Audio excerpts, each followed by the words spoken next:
محترم ناظرین السلام علیکم۔ ماموں کا بیٹا دبئی سے چھٹیاں منانے آیا تو اسے ہارٹ اٹیک کا جھٹکا لگا۔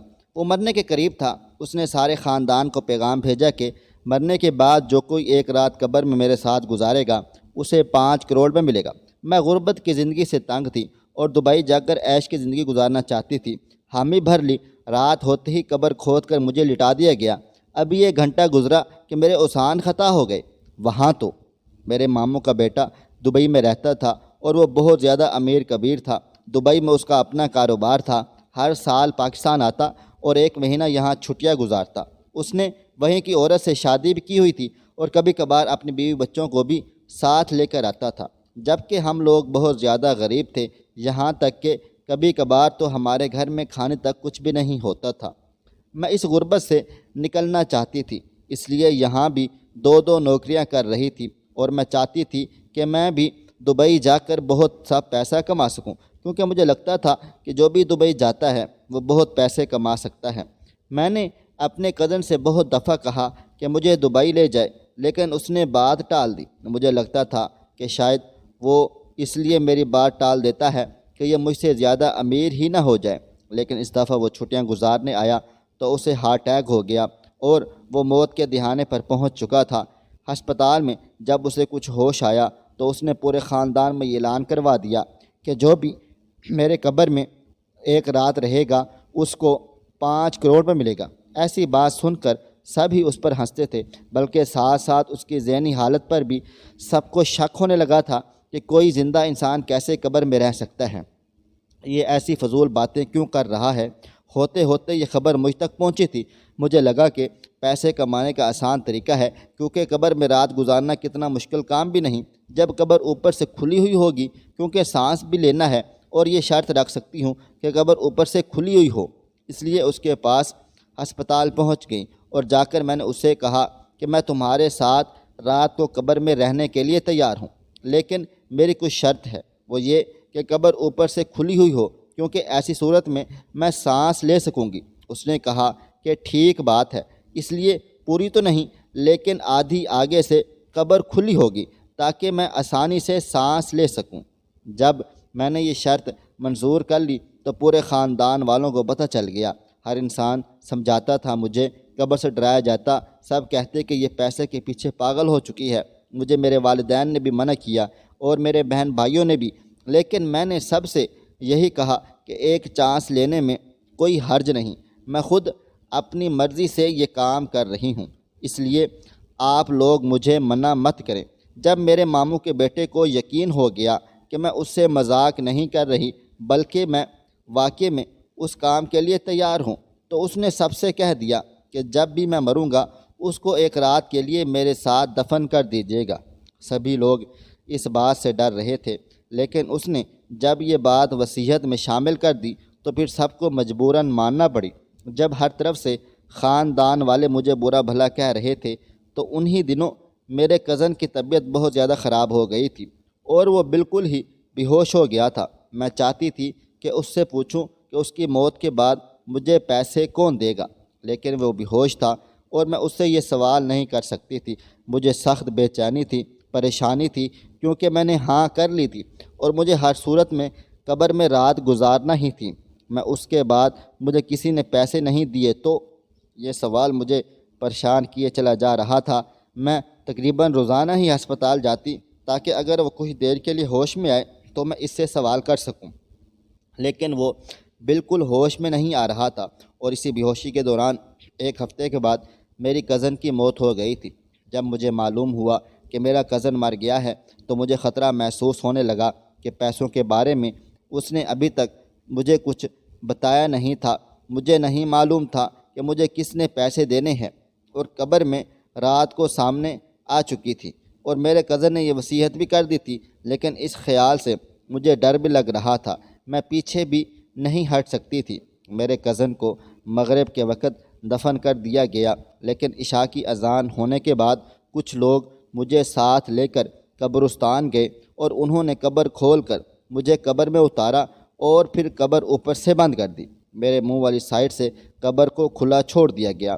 اب 1 4 فٹ کی قبر کے نیچے ایک مردہ بھی دفن لیٹا تھا اور اس کے ساتھ میں بھی تھی۔ میں اٹھ کر دیوار کے ساتھ ٹیک لگا کر بیٹھ گئی اور اوپر کھلے آسمان کو دیکھنے لگی۔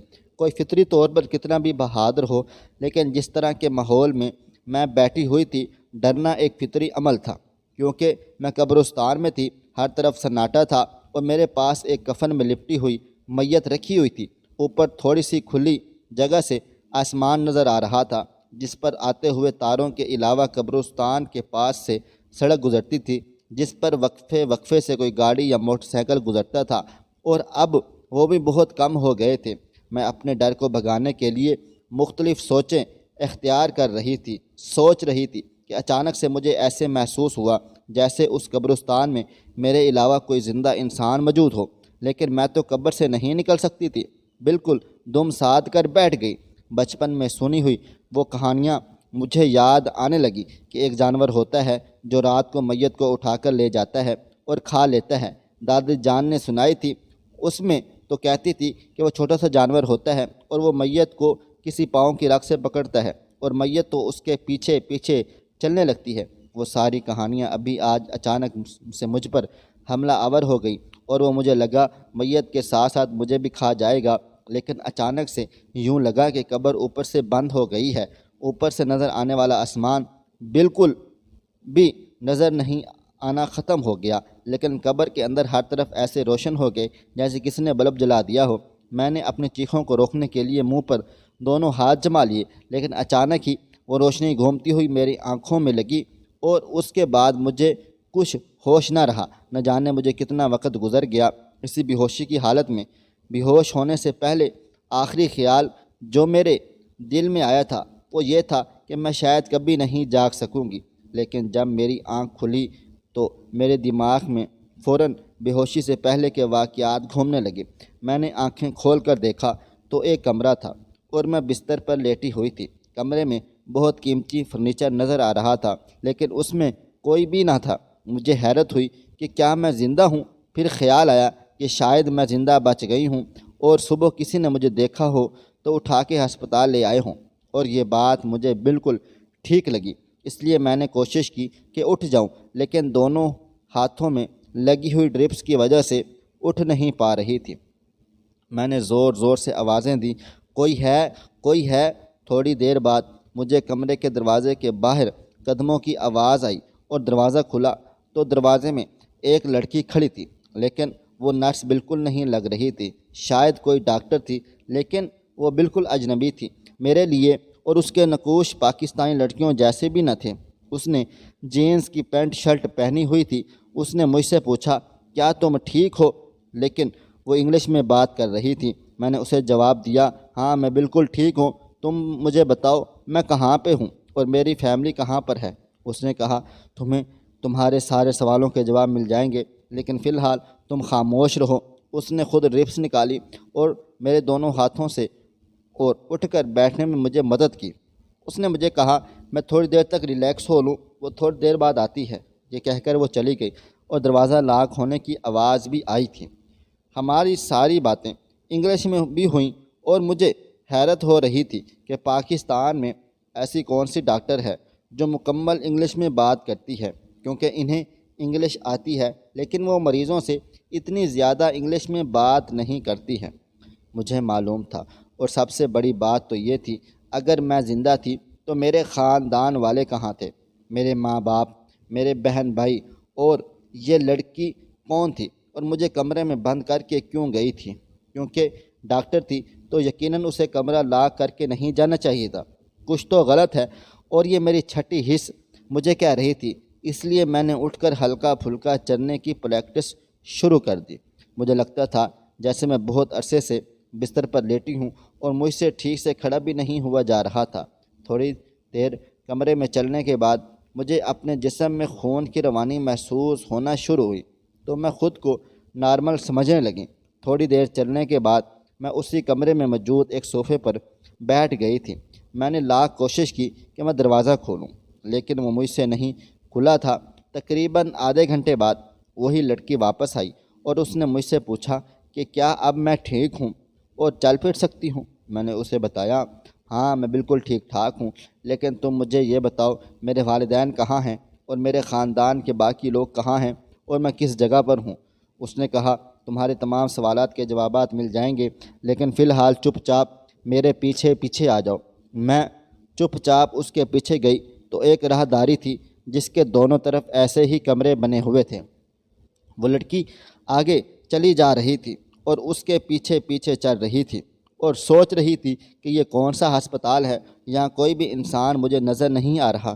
مختلف راہداریوں سے گھومنے کے بعد ایک کمرے میں پہنچ کر اس نے دروازے پر دستک دی اور اجازت ملنے پر اندر داخل ہو گئی تھی۔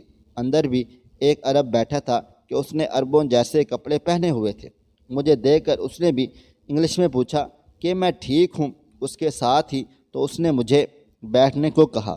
میں نے اس سے پوچھا کہ میں کہاں ہوں اور میرے والدین کہاں ہیں؟ اس نے کہا کہ تمہیں کروڑ روپے چاہیے تھے۔ میں نے کہا بالکل، بات تو یہی ہوئی تھی کہ اگر میں رات قبر میں رہوں گی تو مجھے 5 کروڑ روپے ملیں گے۔ پیسوں کی خاطر تو میں رات قبر میں گزارنے کو تیار ہوئی تھی، لیکن وہاں پر میں بے ہوش ہو گئی اور اب مجھے ہوش آیا ہے۔ میں کہاں پر ہوں اور میری فیملی کہاں پر ہے؟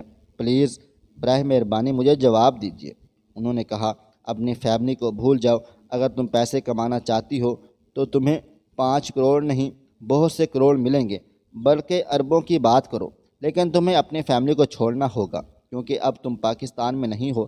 میں نے ان سے پوچھا کہ میں کہاں ہوں تو انہوں نے بتایا کہ تم دبئی میں ہو۔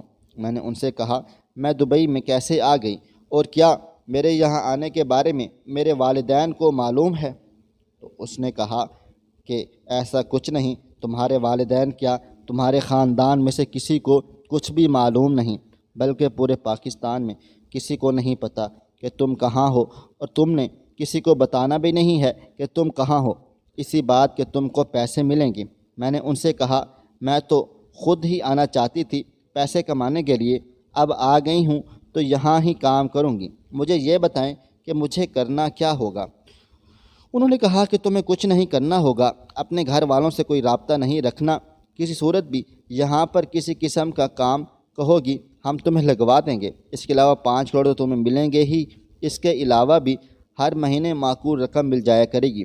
میرے لیے کام کرنا کوئی مشکل کام نہ تھا، گھر والوں کو رابطہ رکھو یا نہ رکھو ایک برابر بات تھی، کیونکہ ان سب نے شاید تو مجھ پر اب فاتحہ پڑھ لوگی ہوگی اب تک، اس لیے میں نے ان کی شرائط مان لی، اور ان کی شرط میں یہ بھی شامل تھا کہ میں ان کے بارے میں کوئی بھی سوال جواب نہ کروں گی اور نہ ہی ان کے بارے میں کسی بھی انسان سے کوئی بات کروں گی۔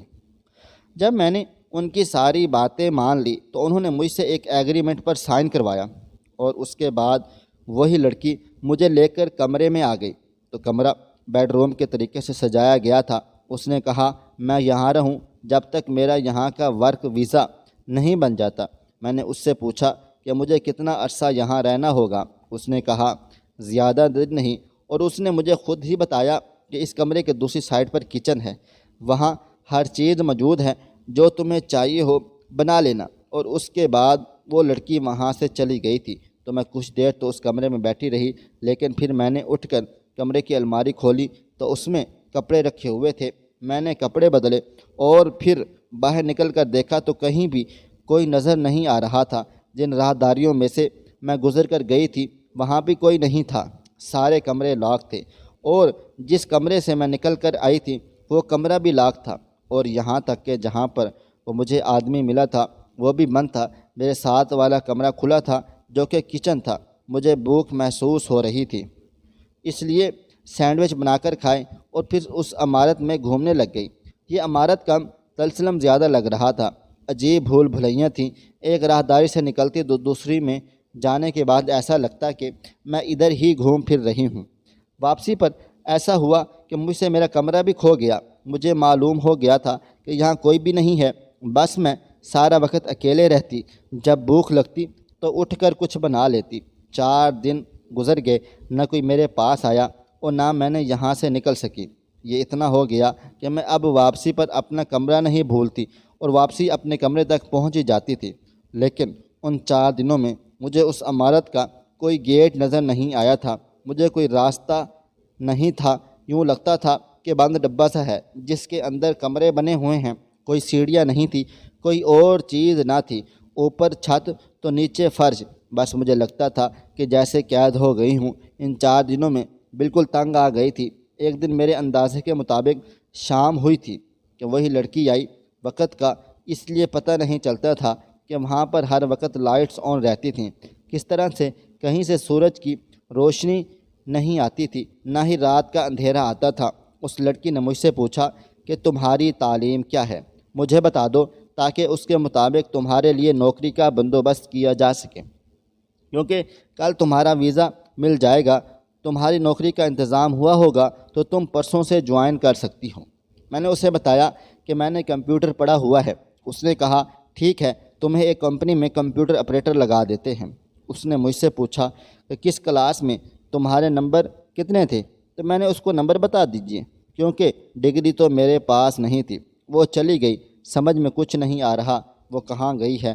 وہ تو ایسے غائب ہو گئی جیسے زمین کھا گئی یا آسمان نگل گیا ہو۔ اور دوسرے دن وہ لڑکی واپس آئی تو اس کے ہاتھ میں میرے سارے ڈاکومنٹس بھی تھے، جو نمبر میں نے بتائے اس کے مطابق ڈاکومنٹس بنے ہوئے تھے۔ میرا ورک ویزا بن گیا تھا اور ایک کمپنی کا جوائننگ لیٹر بھی تھا۔ اس نے مجھے بتایا کل اس کمپنی میں جا کر تمہیں جوائننگ دینی ہے اور یہ سارے ڈاکومنٹس تم نے کمپنی کو جمع کروانے ہیں۔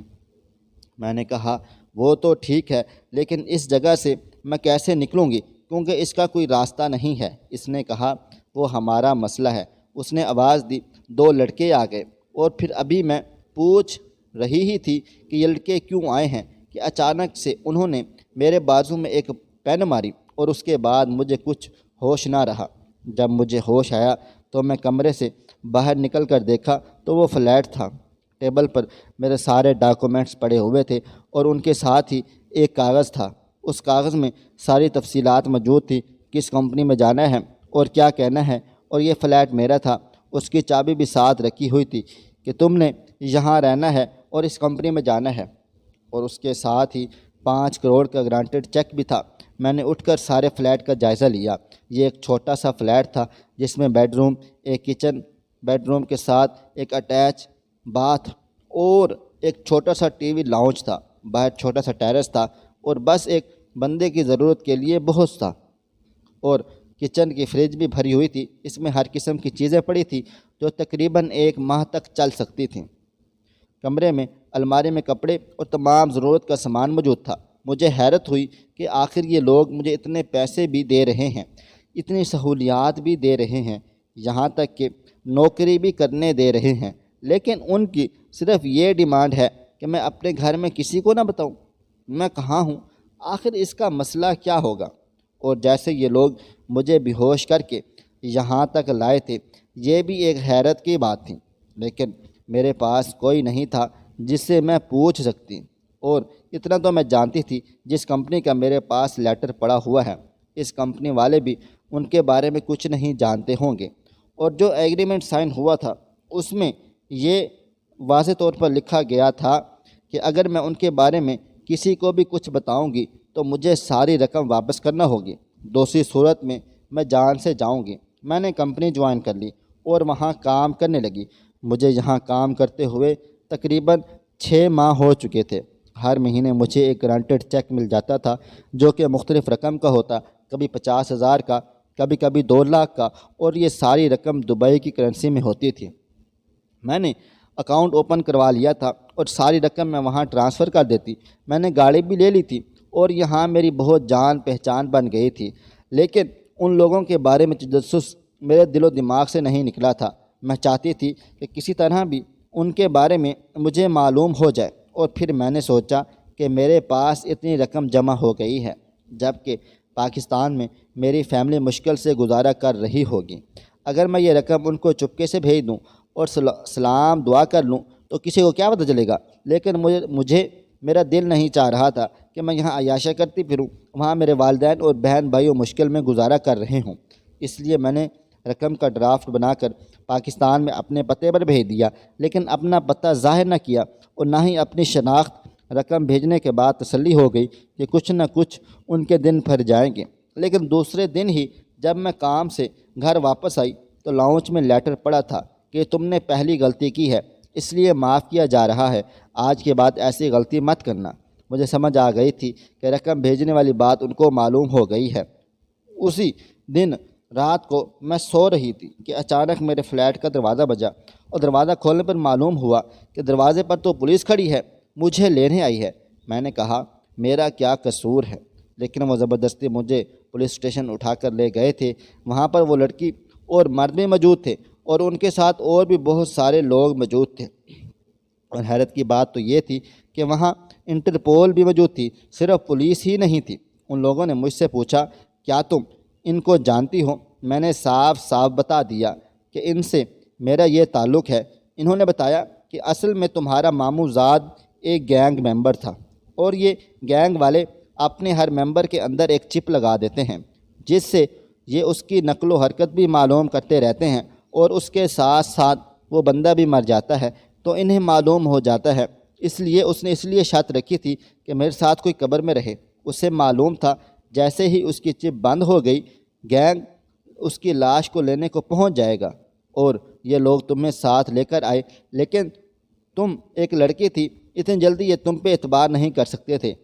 انہوں نے تمہیں ہر طرح کی سہولت دی اور رقم دینا شروع کر دی، اور چھوٹی سی انہوں نے شرط رکھی، یہ صرف تو تمہیں چیک کرنے کے لیے تھی۔